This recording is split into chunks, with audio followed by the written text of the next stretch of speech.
Hello and welcome to day 66 of the Daily Bible Verse. Today's verse is 1 Samuel chapters 25 to 28. David, Nabal, and Abigail. Now Samuel died, and all Israel assembled and mourned for him, and they buried him at his home in Ramah. Then David moved down into the desert of Paran. A certain man in Maon, who had property there at Carmel, was very wealthy.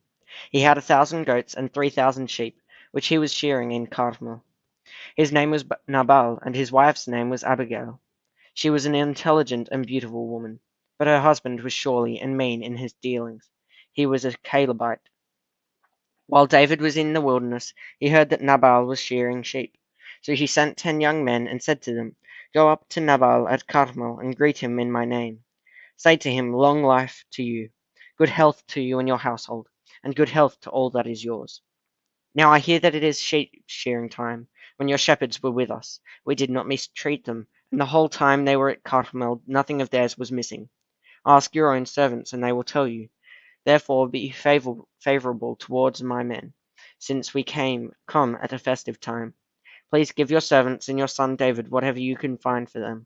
When David's men arrived, they gave Nabal this message in David's name. Then they waited. Nabal answered David's servants, "Who is this David? Who is this son of Jesse? Many servants are breaking away from their masters these days. Why should I take my bread and water, and the meat I have slaughtered for my shearers, and give it to men coming from who knows where?" David's men turned around and went back. When they arrived, they reported every word. David said to his men, "Each of you strap on your sword." So they did, and David strapped his on as well. About 400 men went up with David, and 200 stayed with their supplies.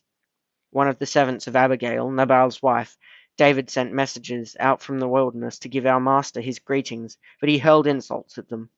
Yet these men were very good to us. They did not mistreat us, and the whole time we were out in the fields near them, nothing was missing. Night and day they were a wall around us, the whole time we were herding our sheep near them. Now think it over and see what you can do, because disaster is hanging over our master and his whole household. He is such a wicked man that no one can talk to him." Abigail acted quickly. She took 200 loaves of bread, 2 skins of wine, 5 dressed sheep, 5 seahs of roasted grain, 100 cakes of raisins, and 200 cakes of pressed figs, and loaded them on donkeys. She told her servants, "Go on ahead, I'll follow you." But she did not tell her husband Nabal. As she came riding her donkey into a mountain ravine, there were David and his men descending toward her, and she met them. David had just said, "It's been useless, all my watching over this fellow's property in the wilderness, so that nothing of his was missing. He has paid me back evil for good. May God deal with David, be it ever so severely, if by morning I leave alive one male of all who belong to him." When Abigail saw David, she quickly got off her donkey and bowed down before David with her face to the ground. She fell at his feet and said, "Pardon your servant, my lord, and let me speak to you. Hear what your servant has to say. Please pay no attention, my lord, to that wicked man Nabal. He is just like his name. His name means fool, and folly goes with him. And as for me, your servant, I did not see the man my lord sent. And now, my lord, as surely as the Lord your God lives, and as you live, since the Lord has kept you from bloodshed and from avenging yourself with your own hands, may your enemies and all who are intent on harming my lord be like Nabal, and let this gift which your servant has brought to my lord be given to the men who follow you. Please forgive my servant's presumption. The Lord your God will certainly make a lasting dynasty for my lord, because you fight the Lord's battles, and no wrongdoing will be found in you as long as you live. Even though someone is pursuing to take your life, the life of my lord will be bound securely in the bundle of the living by the Lord your God. But the lives of your enemies he will hurl away as from the pocket of a sling. When the Lord has fulfilled for my lord every good thing he promised concerning him, and has appointed him ruler over Israel, my lord will not have on his conscience the staggering burden of needless bloodshed, or of having avenged himself. And when the Lord your God has brought my lord success, remember your servant." David said to Abigail, "Praise be to the Lord, the God of Israel, who has sent you today to meet me.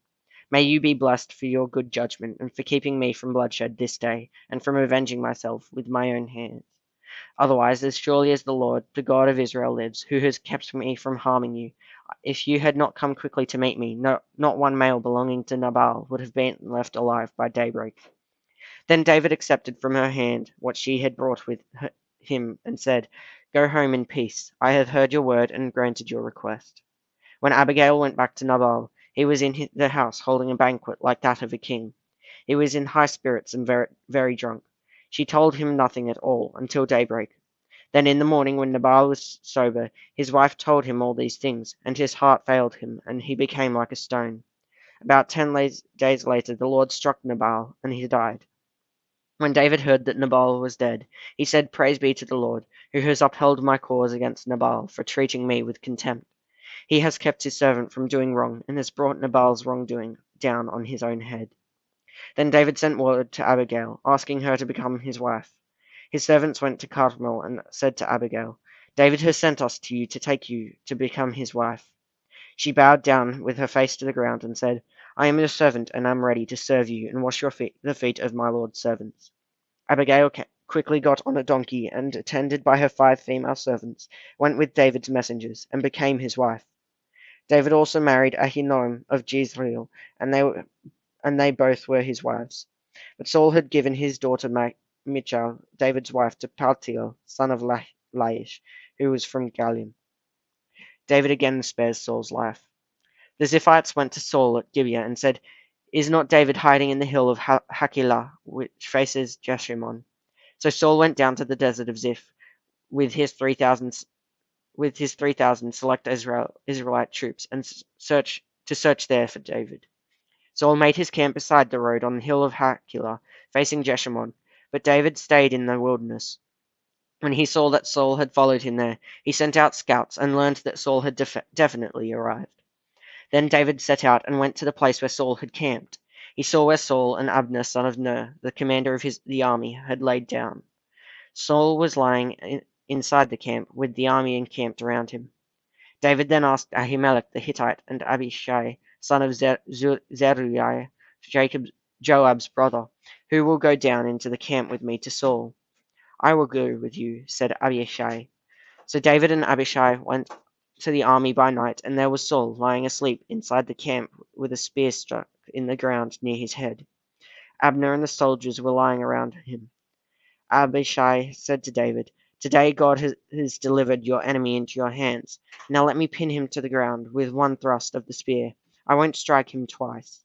But David said to Abishai, "Don't destroy him. Who can lay a hand on the Lord's anointed and be guiltless? As surely as the Lord lives, the Lord himself would strike him, or his time will come and he will die, or he will go into battle and perish. But the Lord forbid that I should lay a hand on the Lord's anointed.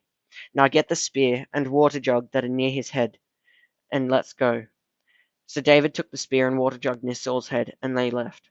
No one saw or knew about it, nor did anyone wake up. They were all sleeping, because the Lord had put them into a deep sleep. Then David crossed over to the other side and stood on top of the hill, some distance away. There was a wide space between them. He called out to the army and to Abner, son of Ner, "Aren't you going to answer me, Abner?" Abner replied, "Who are you who calls to the king?" David said, "You're a man, aren't you? And who is like you in Israel? Why didn't you guard your lord the king? Someone came to destroy your lord the king. What you have done is not good. As surely as the Lord lives, you and your men must die, because you did not guard your master, the Lord's anointed. Look around you. Where are the king's spear and water jug that were near his head?"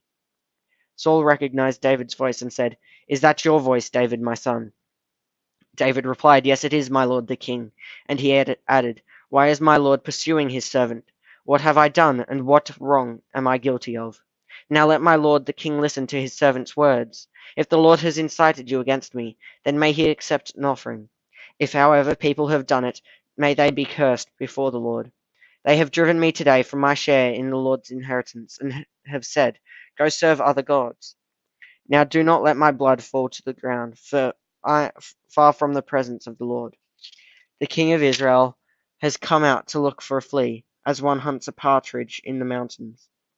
Then Saul said, "I have sinned. Come back, David, my son, because you considered my life precious today.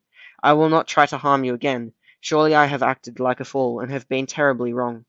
"Here is the king's spear," David answered. "Let one of your men come over and get it." The Lord rewards everyone for their righteousness and faithfulness. The Lord delivered you into my hands today, but I would not lay a hand on the Lord's anointed. As surely as I valued your life today, so may the Lord value my life and deliver me from all trouble." Then Saul said to David, "May you be blessed, David, my son. You will do great things and surely triumph." So David went on his way, and Saul returned home. David among the Philistines. But David thought to himself, "One of these days I will be destroyed by the hand of Saul. The best thing I can do is to escape to the land of the Philistines. Then Saul will give up searching for me anywhere in Israel, and I will slip out of his hand." So David and the 600 men with him left and went over to Achish, son of Maoch, king of Gath. David and his men settled in Gath with Achish, each man and his family with him. And David had his 2 wives, Ahinoam of Jezreel and Abigail of Carmel, the widow of Nabal. When Saul was told that David had fled to Gath, he no longer searched for him. Then David said to Achish, "If I have found favor in your eyes, let a place be assigned to me in one of your country towns, that I may live there. Why should your servant live in the royal city with you?" So on that day Achish gave him Ziklag, and it has belonged to the kings of Judah ever since. David lived in Philistine territory a year and 4 months. Now David and his men went up and raided the Geshurites, the Girzites, and the Amalekites. From ancient times these people had lived in the land extending to Shur and Egypt. Whenever David attacked an area, he did not leave a man or woman alive, but took sheep and cattle, donkeys and camels, and clothes. Then he returned to Achish. When Achish asked, "Where did you go raiding today?" David would say, "Against the Negev of Judah, or against the Negev of Jerahmeel, or against the Negev of the Kenites." He did not leave a man or woman alive to be brought to Gath, for he thought, "They might inform on us and say, 'This is what David did.'" And such was his practice as long as he lived in Philistine territory. Achish trusted David and said to himself, "He has become so obnoxious to his people, the Israelites, that he will be my servant for life." In those days the Philistines gathered their forces to fight against Israel. Achish said to David, "You must understand that you and your men will accompany me in the army." David said, "Then you will see for yourself what your servant can do." Achish replied, "Very well, I will make you my bodyguard for life." Saul and the medium at Endor. Now Samuel was dead, and all Israel had mourned for him, and buried him in his own town of Ramah. Saul had expelled the Medians and Spiritists from the land. The Philistines assembled and came and set up camp at Shunem, while Saul gathered all Israel and set up camp at Gilboa. When Saul saw the Philistine army, he was afraid. Terror filled his heart. He inquired of the Lord, but the Lord did not answer him by dreams, or Urim, or prophets. Saul then said to his attendants, "Find me a woman who is a medium, so I may go and inquire of her." "There is one in Endor," they said. So Saul disguised himself, putting on other clothes, and at night he and 2 men went to the woman. "Consult a spirit for me," he said, "and bring up for me the one I name." But the woman said to him, "Surely you know what Saul has done. He has cut off the mediums and spiritists from the land. Why have you set a trap for my life to bring about my death?" Saul swore to her by the Lord, "As surely as the Lord lives, you will not be punished for this." Then the woman asked, "Whom shall I bring up for you?" "Bring up Samuel," he said. When the woman saw Samuel, she cried out at the top of her voice, and Saul said to Saul, "Why have you deceived me? You are Saul." The king said to her, "Don't be afraid. What do you see?" The woman said, "I see a ghostly figure coming up out of the earth." "What does he look like?" he asked. "An old man wearing a robe is coming up," she said. Then Saul knew it was Samuel, and he bowed down and prostrated himself with his face to the ground. Samuel said to Saul, "Why have you disturbed me by bringing me up?"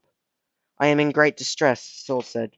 "The Philistines are fighting against me, and God has departed from me. He no longer answers me either by prophets or by dreams, so I have called on you to tell me what to do." Samuel said, "Why do you consult me now that the Lord has departed from you and become your enemy? The Lord has done what he predicted through me. The Lord has torn the kingdom out of your hands and given it to one of your neighbors, to David, because you did not obey the Lord or carry out his fierce wrath against the Amalekites. The Lord has done this to you today. The Lord will deliver both Israel and you into the hands of the Philistines, and tomorrow you and your sons will be with me. The Lord will also give the army of Israel into the hands of the Philistines." Immediately Saul fell full length on the ground, filled with fear because of Samuel's words. His strength was gone, for he had not eaten for he had not for he had eaten nothing all that day and all that night. When the woman came to Saul and saw that he was greatly shaken, she said, "Look, your servant has obeyed you. I took my life in my hands and did what you told me to do. Now please listen to your servant and let me give you some food so you may eat and have the strength to go on your way." He refused and said, "I will not eat." But his men joined the woman in urging him, and he listened to them. He got up from the ground and sat on the couch. The woman had a fattened calf at the house, which she butchered at once. She took some flour, kneaded it, and baked bread without yeast. Then she set it before Saul and his men, and they ate. That same night they got up and left. So thanks for listening, guys. Make sure you hit that like button, subscribe, and click the little notification bell. And if you want to listen to any of the other podcasts in the playlist, there will be a link in the description, like always. Have a good one, guys. Doc out.